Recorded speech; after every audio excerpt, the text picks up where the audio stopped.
இந்திய விடுதலைப் போரில் இஸ்லாமியர்களின் பங்கு.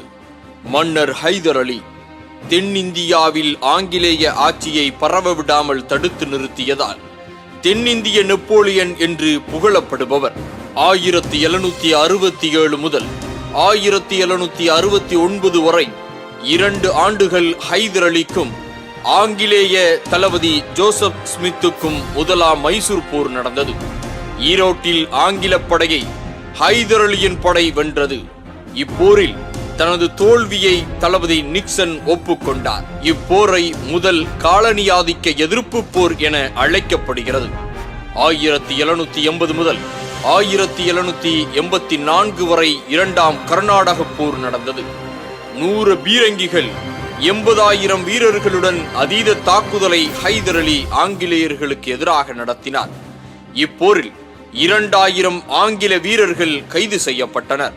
மாவீரன் திப்பு சுல்தான் பிறந்த மண்ணிலிருந்து ஆங்கிலேயனை விரட்டியடிக்கும் வரை பஞ்சுமத்தையில் உறங்குவது இல்லை என்று முழக்கமிட்டு 200 ஆண்டுகள் ஆடுகளாய் வாழ்வதை விட 2 நாட்கள் புலியாக வாழ்வது மேல் என்ற வாசகத்தை உள்ளத்தில் பதிந்து ஆங்கிலேயர்களுக்கு எதிராக போரிட்டவர். தன்னுடைய தந்தை ஹைதர் அலி மரணத்திற்கு பிறகு மைசூர் மன்னராக திப்பு சுல்தான் முடிசூடிக் கொண்டார். மன்னராக பதவியேற்றுக் கொண்ட திப்பு சுல்தான் முதல் கையெழுத்தாக இந்த நாட்டிலிருந்து ஆங்கிலேயர்களை விரட்டியடிப்பதே எனது லட்சியம் என்ற கையெழுத்திட்டார். தனது 16 ஆண்டு கால ஆட்சியில் 8 ஆண்டுகளை போர்க்களத்திலேயே கழித்தவர் மாவீரன் திப்பு சுல்தான். இந்திய அரசர்களின் ஒற்றுமைக்கு முயன்றவர். பிரிட்டிஷாரின் வர்த்தக சுகபோகம் வளராது தடுக்க சுதேசி உணர்வை வளர்த்தவர்.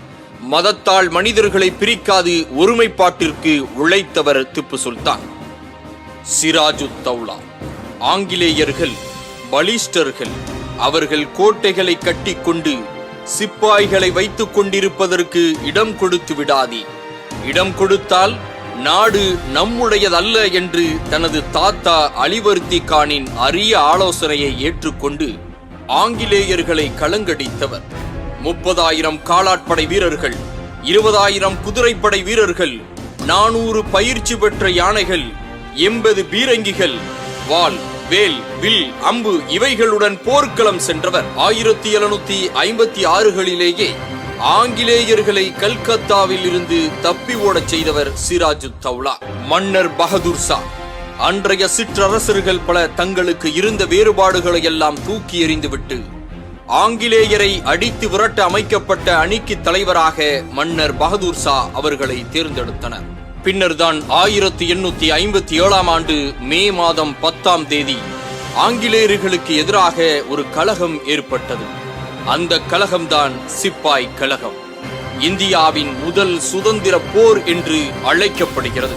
பிறகு மன்னர் பகதூர் ஷா ஆங்கிலேயர்களால் கைது செய்யப்பட்டார். சிறையில் இருந்த மன்னர் பகதூர் ஷாவின் 3 மகன்களையும் அன்றைய வெறி பிடித்த தளபதி மேஜர் ஹட்சன் சுட்டுக் கொன்றார்.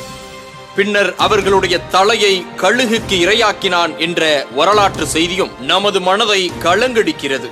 ரங்கூன் யார்க் சாலையில் இன்றும் இருக்கும் மன்னர் பகதூர் ஷா அவர்களின் கல்லறையில் நேதாஜி சுபாஷ் சந்திர போஸ் ஒரு பிடி மண்ணை எடுத்து மக்கள் தனக்கு பரிசாக வழங்கிய தங்க வாளின் கைப்பிடிக்குள் அடைத்து ஒரு நாள் இந்த வாள் லண்டனின் வாசல் படியை தட்டும் என்று வீர முழக்கமிட்டார். ஹசன் மக்பர் பேகம் ஜான்சி ராணியின் ஒரு படைப்பிரிவுக்கு தலைமை தாங்கிய மக்பர் பேகம் 1858 ஜூன் 18 நடைபெற்ற குவாலியர் யுத்தத்தில் ஜான்சி ராணியுடன் வீர மரணமடைந்தார். மௌலவி அஹமதுல்லா ஷா அன்றைய ஆங்கில அரசால் நாடெங்கும் ஒரு அறிவிப்பு வெளியாகிறது. அதில் பிரிட்டிஷ் அரசாங்கத்தால் அறிவிக்கப்படும் பொது அறிவிப்பு என்னவென்றால், இந்த ஆட்சியை எதிர்த்து கிளர்ச்சியை தூண்டிவிடும் மௌலவி என்று அழைக்கப்படும் அஹமதுல்லா ஷாவை உயிருடன் பிடித்து அருகிலுள்ள பிரிட்டிஷ் இராணுவ நிலையத்திலோ முகாமிலோ ஒப்படைப்பவர்களுக்கு ரூபாய் 50,000 பரிசாக வழங்கப்படும். அத்துடன் இவ்விதம் பிடித்து தருபவர்கள் இந்த அரசு இம்மாதம் 1 தேதி வெளியிட்ட பொது அறிவிப்பு எண் 476 கண்டுள்ள குற்றங்களை இழைக்காதவர்களாக இருக்கும் பட்சத்தில் அவர்களுக்கு பொது மன்னிப்பு வழங்கப்படும் என்ற ஒரு அறிவிப்பை அன்றைய ஆங்கில அரசு அறிவித்தது. அன்றைய தினம் 50,000 ரூபாய் என்பது சாதாரணமான ஒன்றல்ல. இவரின் தலைக்கு 50,000 ரூபாய் வழங்கப்படுகிறது என்றால் ஆங்கிலேயர்களுக்கு எதிராக இவரின் கிளர்ச்சி எப்படி இருந்திருக்கும் என்பதை நாம் கற்பனை செய்து கூட பார்க்க முடியாது. ஆபாதி பானு சாஹிபா என்ற பி அம்மா, புகழ்மிக்க அலி சகோதரர்களின் தாயார், தனது பிள்ளைகள் இனி ஆங்கிலேய அரசை எதிர்த்து செயல்களில் ஈடுபட மாட்டார்கள் என்று உறுதி பிரமாணம் எழுதி தந்தால் அவர்களை விடுதலை செய்வோம் என்று பிரிட்டிஷார் கூறிய போது, தளர்வுற்ற என் கைகளாலேயே அவர்களின் கழுத்தை நெரித்து கொள்ளுவேனே தவிர உங்களது பேராசையை நிறைவேற்ற சம்மதிக்க மாட்டேன் என்று வீர முழக்கமிட்டவர் பி அம்மா. ஒரு முறை மகாத்மா காந்தி அலி சகோதரர்களை காண்பதற்காக அவரின் இல்லத்திற்கு சென்ற நேரத்தில் அங்கே பி அம்மா தனது கையால் ராட்டையில் நெய்த ஒரு ஆடையை பரிசாக வழங்கி காந்திஜி அவர்களிடம் இதை கதராக ஏற்றுக்கொள்ளுங்கள் என்றார். கதர் என்றால் உருது மொழியில் கௌரவம் என்று பொருள். அன்று முதல் கதர் என்பது தனது கரங்களால் தானே செய்து உடுத்தும் ஆடை, அந்நிய கலப்பில்லாத ஆடை நாட்டின் மக்களுக்கு கௌரவத்தையும் சுயமரியாதையும் வழங்கும் தன்மை உடையது என்ற கோட்பாடு காந்தியால் ஏற்றுக்கொள்ளப்பட்டது. அமீர் ஹம்சா, வங்கத்து சிங்கம் நேதாஜி சுபாஷ் சந்திர போஸ் அவர்களால் இந்திய தேசிய ராணுவம் துவங்கப்பட்டது. ரங்கூனுக்கு பயணமான சுபாஷ் சந்திர போஸ் அங்குள்ள முக்கியஸ்தர்களை சந்தித்து நிதி திரட்டி கொண்டிருக்கக்கூடிய நேரத்தில் அமீர் ஹம்சாவின் தந்தை 2 லட்சம் ரூபாய் வழங்கினார்.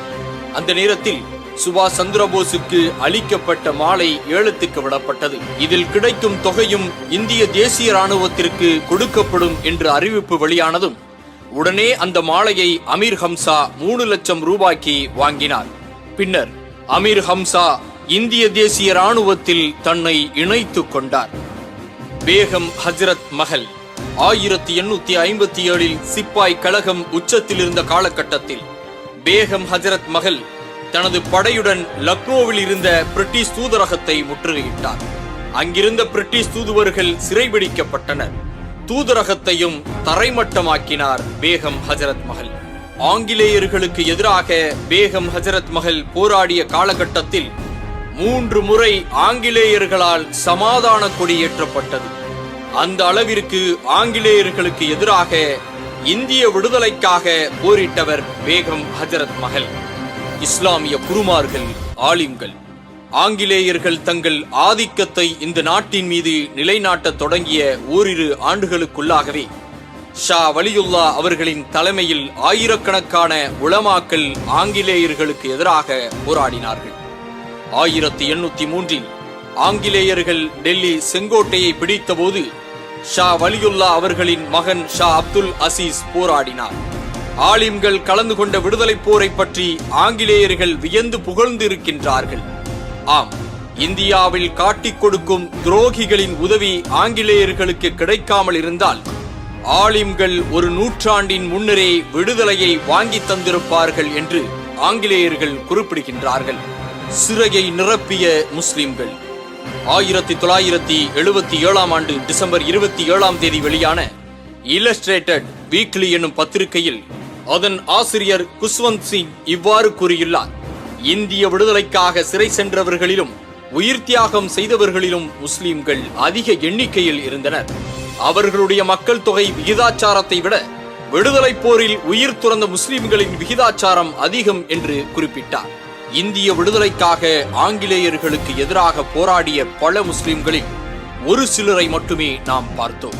VN சாமி அவர்களால் எழுதப்பட்ட விடுதலை போரில் முஸ்லிம்கள் என்ற 1110 பக்கங்களை கொண்ட புத்தகத்திலும், ஆசிரியர் சே திவான் அவர்களால் எழுதப்பட்ட இந்திய சுதந்திர பெரும்போரில் இஸ்லாமியர்கள் என்ற 1072 பக்கங்களை கொண்ட புத்தகத்திலும் இந்திய விடுதலைக்காக இஸ்லாமியர்களின் மகத்தான பங்கை இருவரும் மிக பெரும் பொக்கிஷங்களாக நமக்கு தந்திருக்கின்றார்கள். மறைக்கப்பட்ட வரலாற்று பக்கங்கள் ஆர்டிகிள் 75 என்ற பெயரில் ஒவ்வொரு தலைவர்களின் வரலாற்று பக்கங்களும் ஆவணப்படமாக வெளிவர இருக்கிறது.